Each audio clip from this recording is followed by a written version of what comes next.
வணக்கம். நற்பவி கல்வி சேனலுக்கு உங்களை அன்புடன் வரவேற்கிறேன். இன்றைக்கி நம்ம 6th ஸ்டாண்டர்டில் சயின்ஸில் அளவீடுகள் மெஷர்மெண்ட் அப்படின்ற லெசனை தான் நம்ம இப்போ பார்க்க போகிறோம். இப்போ நம்ம அன்றாட வாழ்க்கையில் உயரம், எடை, நேரம், அளவு இதெல்லாம் சரியான அளவில் ஒரு சின்ன அளவீடை வச்சு தேவைப்படுது. அதெல்லாம் அளந்து கொடுக்கணும் அப்படின்னா ஒரு அளவீடு தேவைப்படுது. அந்த மாதிரி அறிய வேண்டியதை அளக்கிறதுக்கு மெஷர்மெண்ட்டு தேவைப்படுது. அறியப்படாத அளவை தெரிஞ்சுக்கிறதுக்கு நிலையான அளவு கூட ஒப்பிடுறது தான் அளவீடுன்னு பேர். இப்போ எப்படி கொடுத்துருக்காங்க அப்படின்னா, இப்போ நம்ம ஏற்கனவே நமக்கு தெரியும் எடைன்னா என்ன, எடை எவ்வளோ இருக்குது, kilogram, litre, milli litre, kilo litre, நீளம், தொலைவு இதெல்லாம் நமக்கு கேள்விப்பட்டிருக்கோம். ஆனால் இப்போ என்னென்னா தெரிந்த ஒரு அளவை வச்சுட்டு தெரியாத அளவை ஒப்பிட்டு சொல்கிறோம் இல்லைங்களா, கம்பேர் பண்ணி சொல்கிறோம் இல்லைங்களா, அதுதான் நம்ம என்னன்னு சொல்கிறோம், அளவீடு அப்படின்னு சொல்கிறோம். To do the task given above, we need to know about measurement. The comparison of unknown quantities with some known quantities is known as the measurement அப்படின்னு சொல்கிறோம். இந்த மெஷர்மெண்ட்டை நம்ம எண், மதிப்பு மற்றும் அலகு அப்படின்ற 2 பகுதிகளை கொண்டது. The measurement of quantity has 2 partsன்னு சொல்லுவாங்க. First part a number and second part a unit அப்படின்னு சொல்லுவோம். இப்போது நம்ம லென்த்து, நீளத்தை அளக்கணும். ஏதேனும் ஒரு 2 புள்ளிகளுக்கு இடையே உள்ள தொலைவை தான் நம்ம என்னன்னு சொல்கிறோம், லென்த் அப்படின்னு சொல்கிறோம், நீளம் சொல்கிறோம். அதாவது the distance between one point and the other desired point is known as the length அப்படின்னு சொல்கிறோம். இப்போ நம்ம ஒரு புக் இருக்குது, இல்லைனா ஒரு டேபிள் இருக்குது, அதோட அந்த விளிம்பு இருக்குது இல்லைங்களா, அந்த விளிம்புக்கு 2க்கும் இடைப்பட்ட அந்த தூரமோ இல்லை அதை தான் நம்ம மெஷர் பண்ணி சொல்லக்கூடியது தான் நம்ம என்னன்னு சொல்கிறோம், நீளம் அப்படின்னு சொல்கிறோம். 2 மூலைகளுக்கு இடைப்பட்ட தூரமாக இல்லைனா நம்ம வீட்டுக்கும் ஸ்கூலுக்கும் உள்ள டிஸ்டன்ஸை நம்ம அளந்து சொல்கிறோம்ல, அது கூட லென்த்து இதுவாக இருக்கலாம். நீளத்தினுடைய அலகை நம்ம எப்படி குறிப்பிடுவோம் அப்படின்னா மீட்டர் அப்படின்னு குறிப்பிடுவோம். மீட்டர்னா இங்கிலீஷில் எம்ன்னு சொல்லுவோம். The standard unit of length is metre, M. அப்போ சின்ன சின்ன அளவீடுகளை நம்ம மெஷர் பண்ணுறதுக்கு it is represented by the letter என்னது எம்ன்னு சொல்கிறோம். வெரி ஸ்மால் லென்த்து அதை கேன் பி எப்படி மெஷர் பண்ணுவோம்னா மில்லி மீட்டர். தமிழில் மில்லி மீட்டர், இங்கிலீஷில் எம்எம். அதாவது அது இதில் சின்ன ரெப்ரசன்ட் பண்ணுறது எம்எம் சொல்லுவோம். சென்டிமீட்டருக்கா சிஎம் சொல்லுவோம். Larger measure say height by பில்டிங்கு, length of banner, height of lamp post இதெல்லாம் மெஷர் பண்ணுறதுக்கு மீட்டர் யூஸ் பண்ணுவோம். அதுக்கப்புறமா 2 நகரம் இல்லைனா கிராமம் 2க்குள்ள தொலைவை ஸ்கூலுக்கும் வீட்டுக்கும் உள்ள டிஸ்டன்ஸையும் நம்ம கிலோமீட்டரில் மென்ஷன் பண்ணுவோம். இப்போது நீளத்தினுடைய அலகுகள் எப்படின்றத நம்ம தெரிஞ்சுக்கலாம். அதாவது know the unit of length. 1 kilometre அப்படின்னா 1000 மீட்டர்னு அர்த்தம். 1000 மீட்டர். அதுக்கப்புறம் 1 மீட்டர் அப்படின்னா 100 சென்டிமீட்டர். அப்புறம் 1 சென்டிமீட்டர்னா 10 மில்லிமீட்டர் அப்படின்னு வச்சுக்கணும். இதை நீங்கள் 1 கிலோமீட்டர்னால் அதை சென்டிமீட்டரில் ஆக்கணும். நம்ம யோசித்து பார்க்கணும். ஒரு பென்சிலோட நீளத்தை எடுத்து அளவிடுறோம். ஒரு பென்சிலோட நீளம் நிச்சயமாக ஒன்றாவே இருக்காது. ஒரு பென்சில் ஒரு மாதிரி அளவில் இருக்கும். அந்த மாதிரி நம்ம அதை மெஷர் பண்ணி வச்சுக்கணும். இப்படி தான் நம்ம அளவுகளை நம்ம உபயோகப்படுத்துகிறோம். அதுதான் நமக்கு பாடத்துலேயும் கொடுத்துருக்காங்க. இப்போது ஏன் பண்பாட்டு அழகுமுறை தேவை அப்படின்னு சொல்கிறாங்க அப்படின்னா, ஒரே மாதிரியான அளவீட்டு முறைக்காக உலகம் முழுவதும் என்ன செய்கிறாங்க, உலகம் முழுவதும் அறிவியல் அறிஞர்கள் பொதுவான அலகுகளை ஏற்றுக்கிட்டாங்க. இந்த முறையான பண்பாட்டு அழகுமுறை அல்லனா அது எஸ்ஐ அழகுமுறைன்னு சொல்லுவாங்க. International system of units or SI யூனிட்ஸ்ன்னு சொல்லுவாங்க. Why do we need SI units அப்படின்னு சொல்லி கேட்டாங்கன்னா, for the uniformity scientists all over the world have adopted a common set of units to express measurement, அதாவது அதை தான் நம்ம என்னன்னு சொல்கிறோம், the system is called as the international system of units or SI units அப்படின்னு சொல்கிறோம். SI யூனிட்ஸை நம்ம என்னன்னு சொல்கிறோம் அப்படின்னா நீளத்தின் அலகு நீளத்தின் எஸ்ஐ அலகு மீட்டர் அப்படின்னு சொல்லி நிறையினுடைய எஸ்ஐ அலகு மீட்டர், அப்புறம் காலத்தின் எஸ்ஐ அலகு வினாடி, பரப்பளவு அலகு வந்து மீட்டர் ஸ்கொயர், பருமனின் அலகு வந்து metre cube, SI unit of volume வந்து metre cube, SI unit of area வந்து metre square, SI unit of time வந்து second, SI unit of mass வந்து kilogram, SI unit of length வந்து மீட்டர். அதுதான் அங்கே தமிழில் பார்த்தோம், இப்போ இங்கிலீஷில் பார்த்துருக்கோம். இப்போ எஸ்ஐ அலகுகளின் பன்மடங்கு மற்றும் துணை பன்மடங்குகள் அப்படின்னு கொடுத்துருக்காங்க. Multiples and sub multiples of S I units. Deci அப்படின்னா அதுக்கான குறியீடு டி. அதோட சப் மல்டிபிள்ஸ்னால் துணை பன்மடங்கு 1/10ன்னு சொல்லணும். அதாவது சப் மல்டிபிள்ஸ் 1/10 அப்படின்னு சொல்கிறோம். அதை மீட்டரில் சொல்லும்போது 10 decimetre is equal to 1 metre. 10 decimetre வந்து 1 மீட்டருக்கு சமம். ஒரு சென்டி அப்படின்னா சின்னு சொல்லுவோம். அதனுடைய சப் மல்டிபிள்ஸ் 1/100. 100 சென்டிமீட்டர்னால் 1 மீட்டர் அப்படின்னு சொல்லுவோம். மில்லி அப்படின்னா எம், அதோட சப் மல்டிபிள்ஸ் 1/1000. 1000 மில்லி லிட்டர்னா 1 மீட்டர்னு அர்த்தம். அப்புறமா வந்து நானோ அப்படின்னா என்னன்னு சொல்லுவோம். அதோட சப் மல்டிபிள் 1/90. 1 போட்டுட்டு 90 போட்டுக்கணும். அதுக்கப்புறம் அதை 1 போட்டுட்டு 90 nanometre is equal to 1 metre.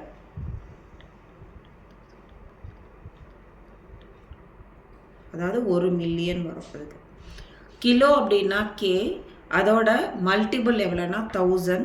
1000 metre is equal to 1 kilometre அப்படின்னு சொல்லுவோம். உங்களுடைய புக்கில் measure the object or event given in the table using suitable measuring units and express them with suitable multiple and sub multiples கொடுத்துருக்காங்க. ஒரு example கொடுத்துருக்காங்க. Pencil கொடுத்துட்டு length of tip of பென்சிலுடைய முனையினுடைய நீளம் அது மீட்டர், அதாவது அதனுடைய யூனிட்ஸ் வந்து மீட்டர், அதோட மல்டிபிள் ஆர் சப் மல்டிபிள் வந்து மில்லி மீட்டர் சொல்கிறோம்.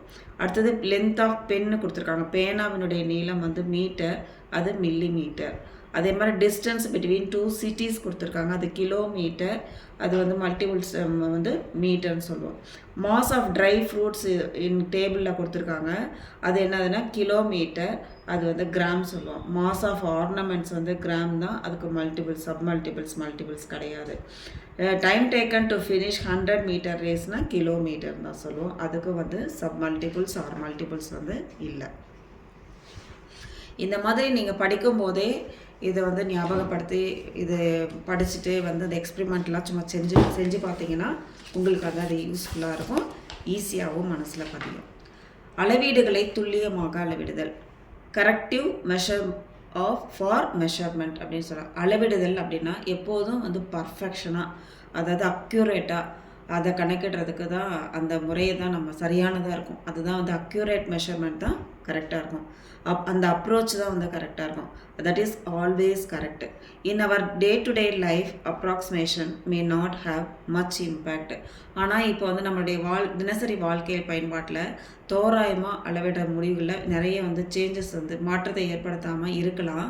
ஆனால் அக்யூரேட்டாக பண்ணுறதுல நிறைய வந்து மிஸ்டேக் வந்து வந்திருக்கு அப்படின்னு பெரும்பாலும் அந்த மேத்தமெட்டிக்கல் டேர்ம்ஸில் வந்து பார்க்கும்போது அதில் வந்து பிழை இருக்குது, அதில் வந்து மிஸ்டேக்ஸ் இருக்குது. அப்போது மெஷர்மெண்ட்டில் நம்ம என்ன செய்யணும்னா பெரும் பாதிப்பை ஏற்படுத்தணும் அந்த மாதிரி இருக்கும்போது. எனவே சயின்டிஸ்ட் என்ன பண்ணியிருக்காங்க, அறிவியல் கணக்கீடுகளில் அளவீடுகள் துல்லியமாக இருக்கணும் அப்படின்னு சொல்லியிருக்காங்க. So measurement have to be accurate in scientific calculation அப்படின்னு சொல்லி கொடுத்துருக்காங்க. இப்போ ஒரு ஸ்கேலை வந்து பயன்படுத்தி நம்ம என்ன அளக்கும்போது எப்படி சில பொது தவறுகள், சின்ன மிஸ்டேக்ஸ் வந்து வருது.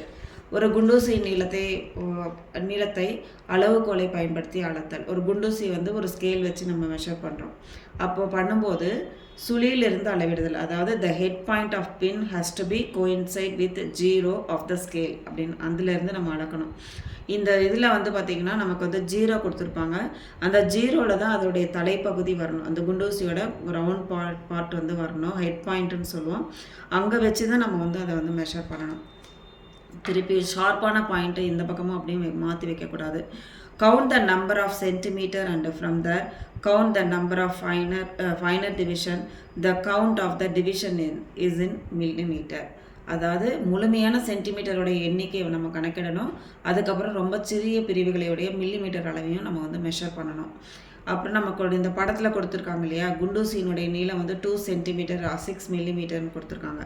அதாவது above the example of the length of the pin is 2 centimetre and 6 millimetre. அதுதான் கரெக்டாக இருக்குது. அதுதான் நம்ம வந்து மெஷர் பண்ணி எடுத்துடுறோம். Right the correct submultiple completely. அந்த சப்மல்டிபிளையும் நம்ம என்ன செய்யணும், கரெக்டாக எடுத்து எழுதணும். எப்போதும் ஒரு பொருளை அளவுகளுக்கு இணையாக வைக்கணும். அப்போ தான் வந்து சுழியிலிருந்து அளவிடுறதுக்கு நம்ம ஆரம்பிக்கணும். அப்போ தான் வந்து அது கரெக்டாக இருக்கும். இல்லைன்னா வந்து தவறுதலாக வரும். அந்த புக்லேயும் அந்த இதை கொடுத்துருக்காங்க, அதை வந்து பார்த்துக்கோங்க. அடுத்தது பேரலாக்ஸ் எரர் அப்படின்னா இடமாறு தோற்றுப்பிழைன்னு அர்த்தம். இடமாறு தோற்றுப்பிழைன்னா அப்படின்னா ஒரு பொருளை தோற்ற நிலையை இருவேறு பார்வை கோடுகளின் வழியே நோக்கும்போது ஏற்படுவதாக தோன்றும் அளவீட்டு மாறுபாடு அல்லது அளவீட்டு இடப்பெயர்ச்சி இடமாறு தோற்றுப்பிழை எனப்படும்.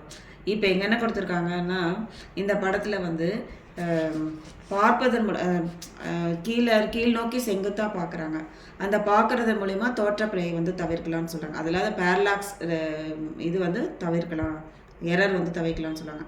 அந்த மெஷர்மெண்ட் எடுக்கும்போது நம்ம கண்ணில் சரியாக இருக்கிறது அவசியம். அது இம்பார்ட்டண்ட். உங்களுடைய கண்ணோட நிலை வந்து இந்த பியில் கொடுத்துருக்காங்க இல்லைங்களா, அதில் வந்து டச் பண்ண மாதிரி இருக்கணும். ஏ மற்றும் சிலேருந்து இந்த ஏலேருந்து கிராஸாக பார்க்குறோம் இல்லைன்னா ஸ்ட்ரெயிட்டாக பார்க்கணும்னு சொல்கிறாங்க. இந்த பக்கமும் அந்த பக்கம் ஏ அண்ட் சியில் இருக்கிறது, அதில் வந்து மெஷர்மெண்ட் வந்து கொஞ்சம் மிஸ்டேக் வரலாம், கொஞ்சம் அதில் வந்து சேஞ்சஸ் வரலாம்னு சொல்கிறாங்க. அந்த மாதிரி வர சேஞ்சஸ் தான் நம்ம என்னன்னு சொல்கிறோம், பேரலாக்ஸ் மெத்தட், இது எரர் அப்படின்னு சொல்கிறோம். அடுத்தது வந்து மாஸ்னால் என்ன, பருமன் அர்த்தம். ஒரு திடப்பொருளோட நம்ம என்ன செய்கிறோம், பருமனை வந்து சொல்கிறோம். Mass is the measure of the amount of matter is an object. மாஸ்ன்றது ஒரு நீளம் அடிப்படையான ஒரு அளவு. இதனால் வேறு எந்த அளவீட்டில் இருந்தும் நம்ம வந்து பெற முடியாது. நீளத்தை வந்து பயன்படுத்தி பரப்பு, பருமன் போன்றவற்றை நம்மால் வந்து கணக்கிட முடியும். பரப்புன்னா எவ்வளோ பரப்பளவு இருக்குது, எவ்வளோ பருமன் இருக்குது, இதை கணக்கிட முடியும். நீளம், அகலம் இந்த இரு வகையான நீளங்களை பயன்படுத்தி பயன்படுத்தி பரப்பை வந்து கண்டுபிடிக்கலாம். பரப்பளவு கண்டுபிடிக்கணும்னா நீளமும் அகலமும் தெரிஞ்சுக்கணும். பரப்பளவு எதுக்கு ஈக்குவல்னா நீளத்தையும் அகலத்தையும் பெருக்கணும்னா அதில் கிடைக்கக்கூடிய விடை தான் வந்து பரப்பளவு.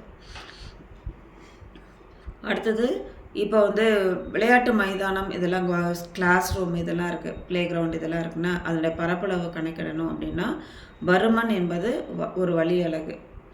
அதுக்கப்புறம் நீளத்தை அளக்கிறதன் மூலமா பருமனை வந்து அளவிட முடியும். ஒரு பெட்டியினுடைய பருமனை வந்து கணக்கிட முறையை வந்து நம்ம பார்க்கணும் அப்படின்னா அது வந்து நீளம், அகலம், உயரம் இது மூணுமே தெரிஞ்சுக்கணும். அளவுகளை வச்சு ஒரு பெட்டியினுடைய 3 அளவுகளையும் சென்டிமீட்டரில் வந்து அளந்துட்டு அதுக்கப்புறம் பெட்டியினுடைய பருமன் வச்சுட்டு length into breadth into height இதெல்லாம் மல்டிபிள் பண்ணோம். இந்த பருமனின் அளவு L centimetre, B centimetre, H centimetre, அதுதான் கன சென்டிமீட்டர் இல்லைன்னா சென்டிமீட்டர் கியூப்னு வரும். இதுலேருந்து நம்ம என்ன தெரிஞ்சுக்கிறோம் அப்படின்னா என்ன கொடுத்துருக்காங்களோ அதில் கனசதுர பெட்டியின் பருமன் வந்து 1000, அதை 1000 கன சென்டிமீட்டர்னு எடுத்துட்டோன்னா அது நீள அகல உயரங்கள் 1 × 1 × 1 சென்டிமீட்டர்னு வரும். அதில் வந்து 1000 சதுரங்களை மேலே கொடுக்கப்பட்டுள்ள பெட்டியின் மேல் அதுக்குள்ளே நம்ம வைக்க முடியும் அப்படின்றது தான் இது.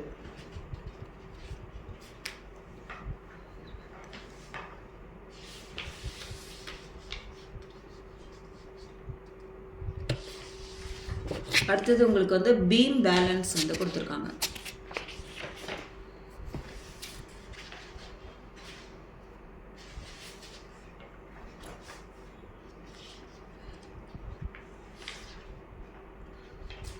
இப்போ நம்ம மாசுன்னு நிறைன்னு எடுத்துட்டோம் இல்லைங்களா, அந்த நிலையில் 1000 milligram 1 gram, 1000 gram 1 kilogram, 1000 kilogram 1 tonne அப்படின்னு சொன்னோம்.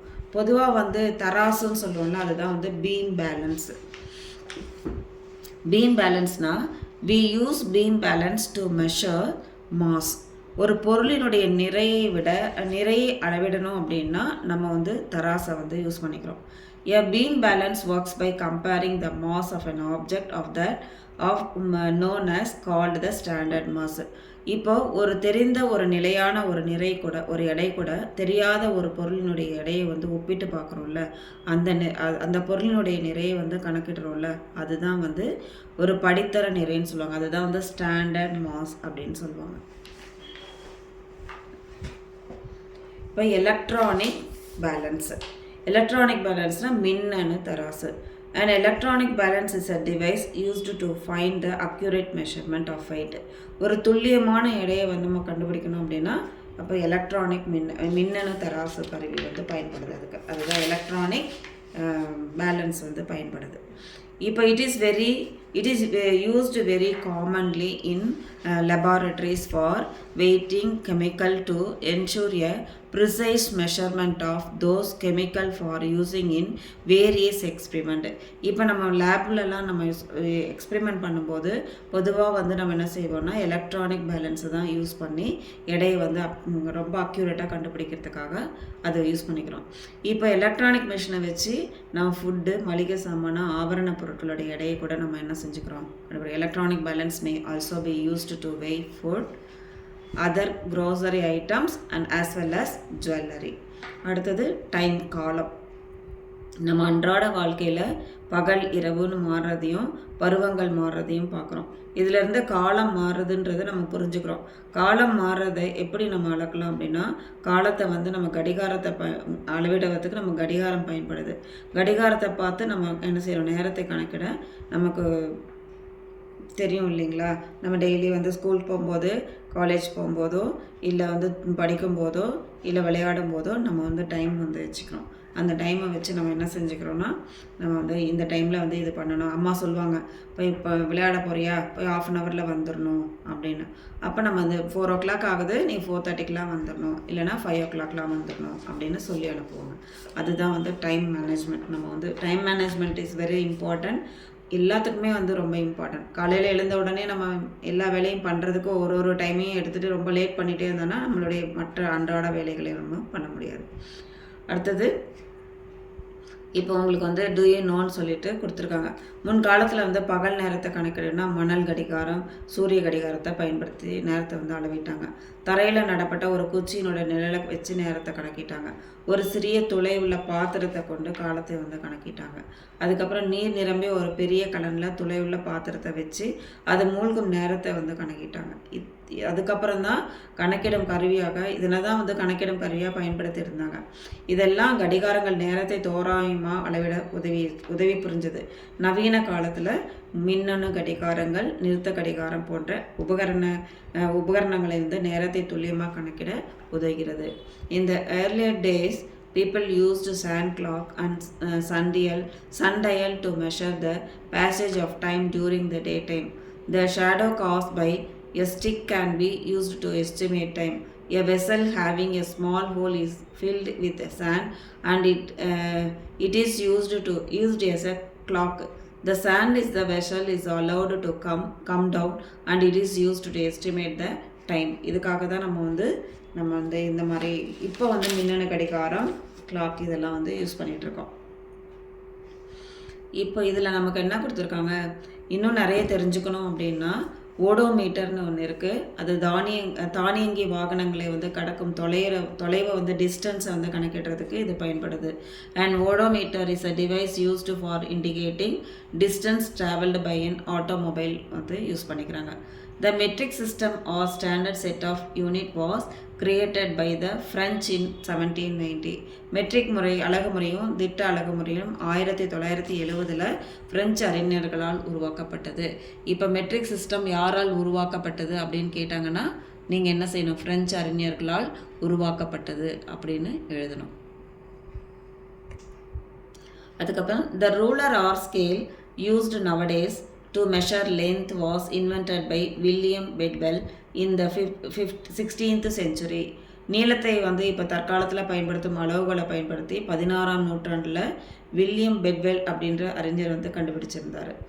அதுக்கப்புறம் a standard meter rod made of an alloy of platinum and iridium is placed at the Bureau of Weight and measured in Paris National Physical Laboratory in Delhi has a copy of this meter rod. France நாட்டினுடைய தலைநகரம் வந்து Paris. அங்கே பாரிஸில் இருக்கக்கூடிய எடை மற்றும் அளவீடுகளின் அனைத்துலக நிறுவனங்களினுடைய பிளாட்டினம் இரிடியம் இந்த உலோக கலவையிலான ஒரு படித்தர மீட்டர் கம்பி ஒன்று வைக்கப்பட்டிருந்தது. இந்த மீட்டர் கம்பியினுடைய ஜெராக்ஸ் வந்து டெல்லியில் இருக்கக்கூடிய தேசிய இயற்பியல் ஆய்வகத்தில் வந்து வச்சுருக்காங்க. 1 kilogram is equal to the mass of one certain bar of platinum iridium alloy that has been kept at the International Bureau of Weight and Measures in serves France since 1889.